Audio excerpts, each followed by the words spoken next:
अध्याय 11 विश्वरूप दर्शन योग। अर्जुन बोले, मुझ पर अनुग्रह करने के लिए आपने जो परम गोपनीय आध्यात्म विषयक वचन अर्थात उपदेश कहा, उससे मेरा यह अज्ञान नष्ट हो गया है। क्योंकि हे कमल नेत्र, मैंने आपसे भूतों की उत्पत्ति और प्रलय विस्तार पूर्वक सुने हैं तथा आपकी अविनाशी महिमा भी सुनी है।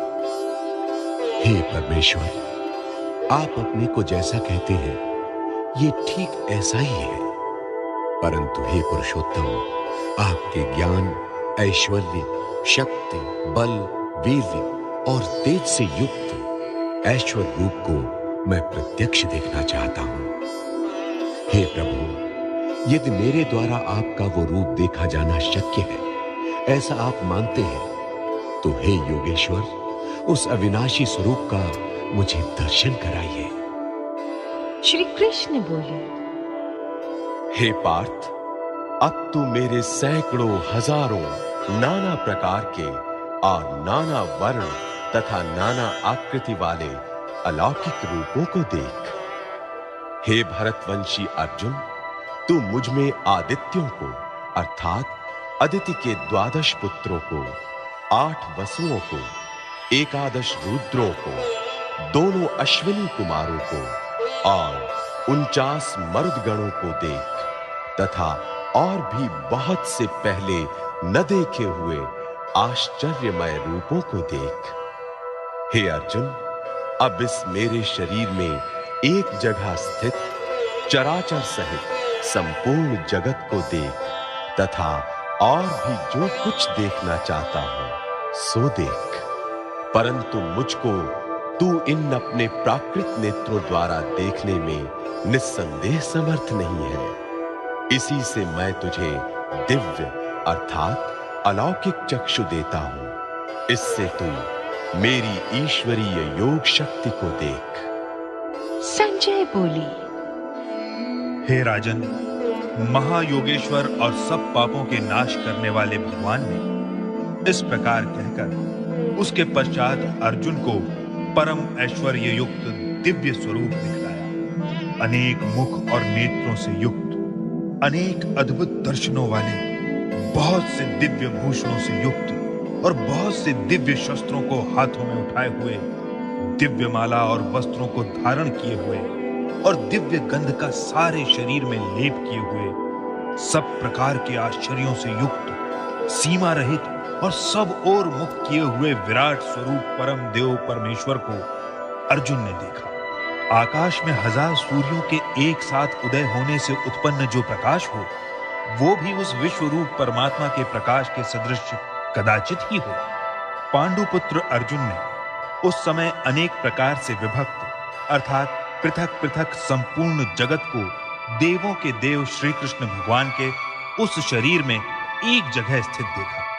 उसके अनंतर वे आश्चर्य से चकित और पुलकित शरीर अर्जुन प्रकाशमय विश्वरूप परमात्मा को श्रद्धा भक्ति सहित सिर से प्रणाम करके हाथ जोड़कर बोले, हे देव, मैं आपके शरीर में संपूर्ण देवों को तथा अनेक भूतों के समुदायों को, कमल के आसन पर विराजित ब्रह्मा को, महादेव को और संपूर्ण ऋषियों को तथा दिव्य सर्पों को देखता हूं।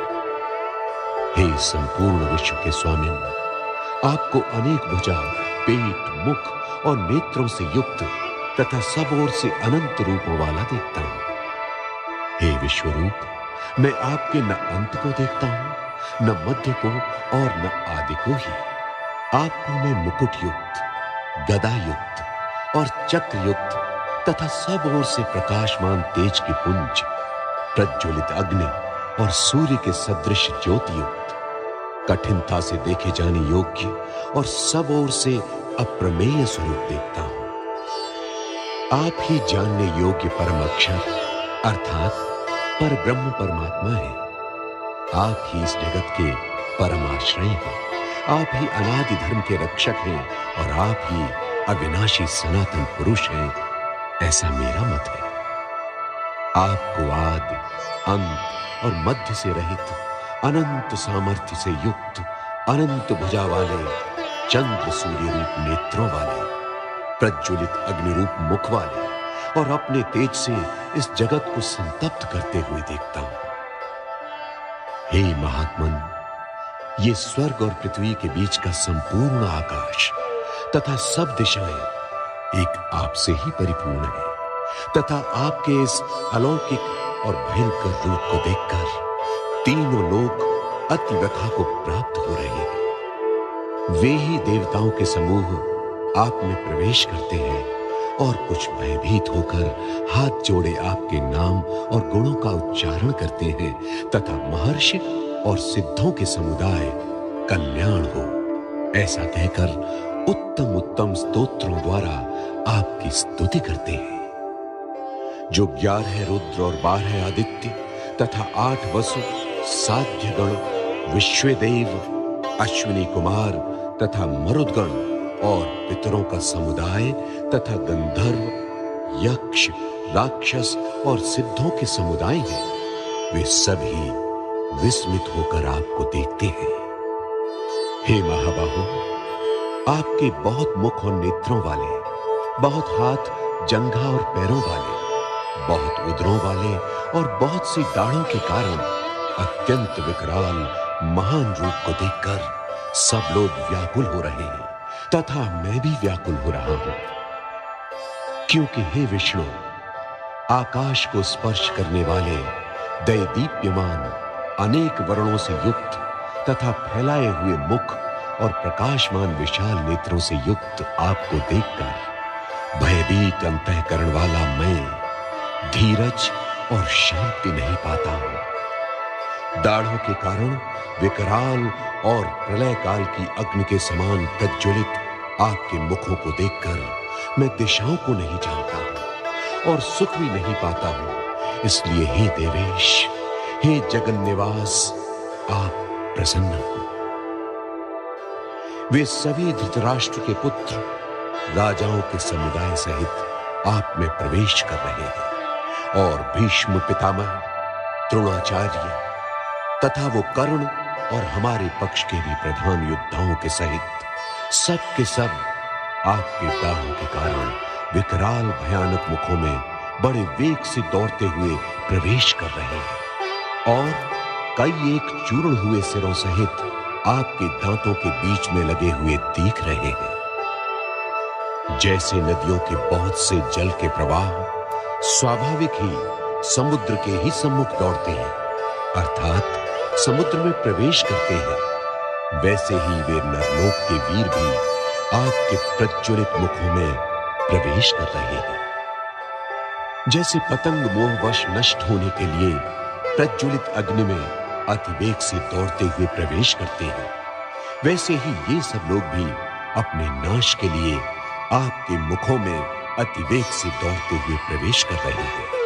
आप उन संपूर्ण लोगों को प्रज्वलित मुखों द्वारा ग्रास करते हुए सब ओर से बार बार चाट रहे हैं।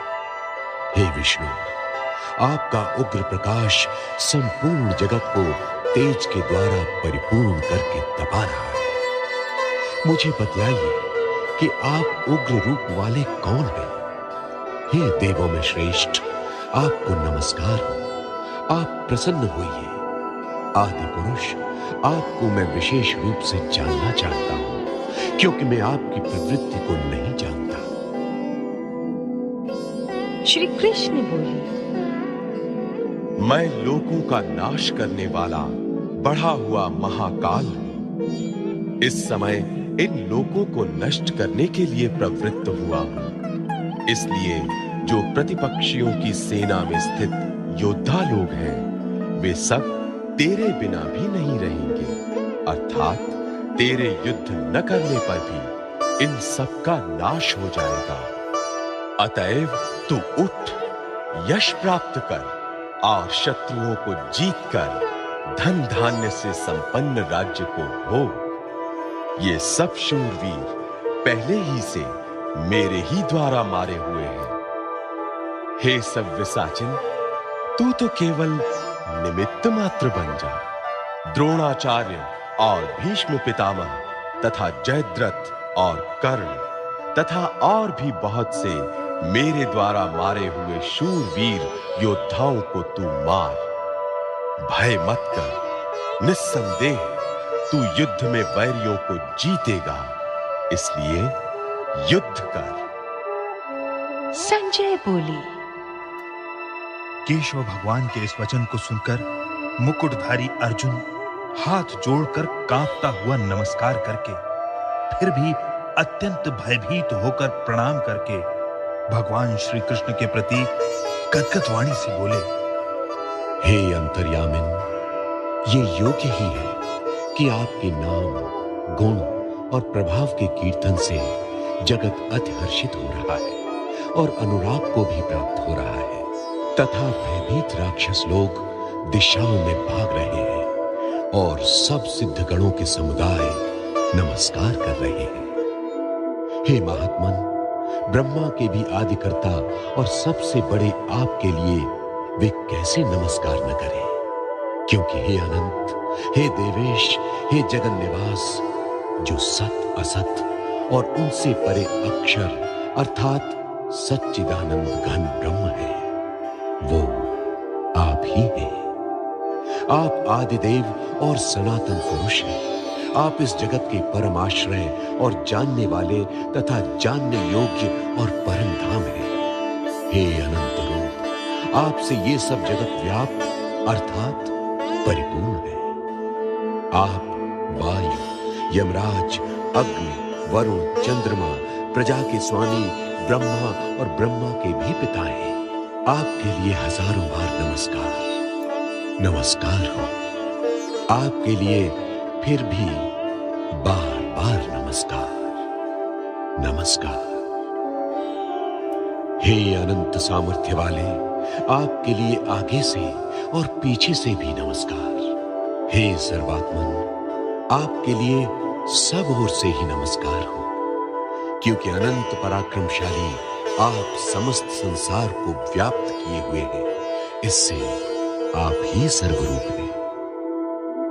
आपके इस प्रभाव को न जानते हुए आप मेरे सखा हैं ऐसा मानकर प्रेम से अथवा प्रमाद से भी मैंने हे कृष्ण, हे यादव, हे सखे इस प्रकार जो कुछ बिना सोचे समझे हठात कहा है।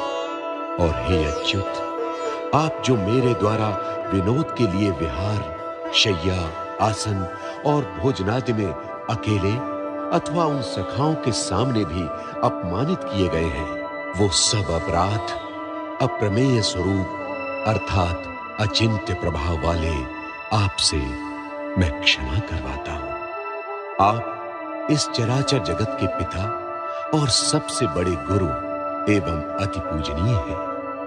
हे अनुपम प्रभाव वाले, तीनों लोकों में आपके समान भी दूसरा कोई नहीं है, फिर अधिक तो कैसे हो सकता है। अतएव हे प्रभु, मैं शरीर को भली भांति चरणों में निवेदित कर प्रणाम करके स्तुति करने योग्य आप ईश्वर को प्रसन्न होने के लिए प्रार्थना करता हूं।